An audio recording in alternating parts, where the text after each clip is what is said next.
Welcome back to the Emberhart podcast, the space where we explore emotional clarity, resilience, and how to build respectable character. Today's episode is all about anger, that hot, fast, often overwhelming emotion that we all know too well. Specifically, we are diving into how to stay grounded and constructive when anger flares up, especially when the situation is not even your fault. Because let's face it, we all encounter unfairness, blame, or chaos that lands at our feet through no doing of our own. And in those moments, it's easy, natural, to lash out, shut down, or let the heat take over. But here is the truth. Your response still belongs to you. And how you show up can either deepen the damage or be the beginning of something better. So, in this episode 4 of season 2, we will share strategies to stay composed under pressure and talk about what it truly means to lead with inner clarity. I will read this week's letter, so let us step into that space together now. Tools for managing anger with calm. A lesson from the airport. Dear Amelia Emberhart, yesterday at the airport we learned a valuable lesson together. One I hope we can both carry forward. After waiting in the check-in line for an hour, we were just about to approach the counter when the airline staff decided to prioritize passengers for another flight. Suddenly, all the people who had just arrived were ushered ahead of us. I felt frustration boiling inside me, and I let out a few words I'm not proud of. Reflecting on it, I realized that while their decision was necessary to avoid delays, it could have been handled with much more consideration. They could have informed us earlier to wait elsewhere, or taken a moment to manage the situation with a human touch.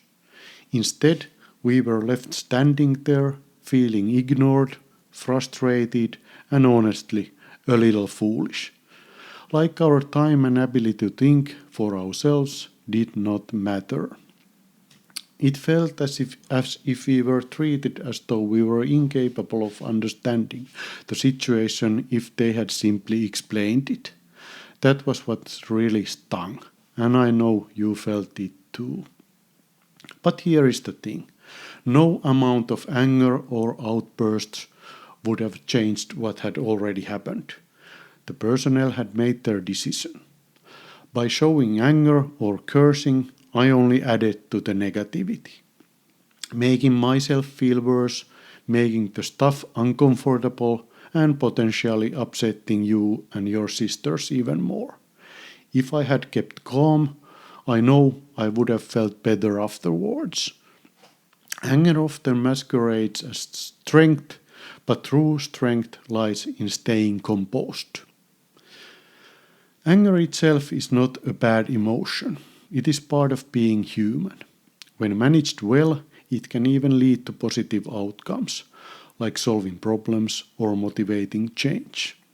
However, when it becomes overwhelming, it clouds our judgment and causes harm.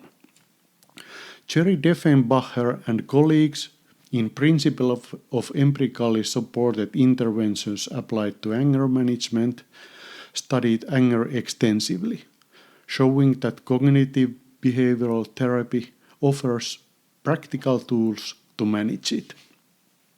One of the most effective approaches is relaxation-based techniques. These methods help calm the physiological and emotional arousal that anger triggers, like a racing heart or tense muscles. By practicing deep breathing or progressive muscle relaxation, we can reduce the intensity of our emotions and put ourselves in a better mental state to address the situation constructively. For example, if I had taken just 10 deep breaths while we waited, I might have been able to focus on finding solution instead of letting frustration take over. Another strategy is cognitive restructuring, which targets the way we think in anger-provoking situations.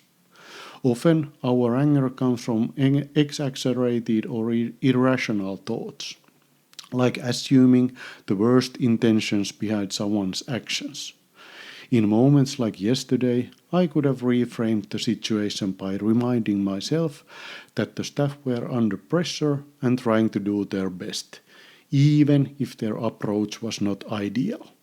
Shifting to more rational and balanced thinking could have helped me stay calm. Problem-solving skills are another essential tool. When faced with anger-inducing situation, breaking it down and looking for practical steps can help reduce frustration. For instance, I could have asked the staff, "Can you give us an estimate of when we will be served?" Or, "Would it help if we waited elsewhere to free up space?" Problem solving keeps us proactive and engaged rather than reactive. Social skills training adds another layer to managing anger effectively. This involves learning to communicate our feelings and needs without escalating tension. Saying something like, "We have been waiting a long time, and it feels unfair to be pushed aside. Is there a way to ensure we don't miss our flight?" would have been far more constructive than expressing frustration through anger. Combining techniques for constructive action in different situations. Many effective interventions combine these techniques. Relaxation helps us calm down, cognitive restructuring helps us think clearly, and problem solving and social skills helps us act constructively. Together, they allow us to approach difficult situations with strength, clarity, and kindness. If we could replay yesterday, here is how we could handle it differently. First, when we noticed things started going awry, we could have taken a moment to breathe deeply and lower the tension in our bodies. Then we could have reframed the situation. Yes, it was frustrating, but the staff were trying to manage a tough situation. Next, we could have politely asked for clarity or assistance. Finally, we could have stayed focused on what really mattered, getting to our flight on time and enjoying our trip.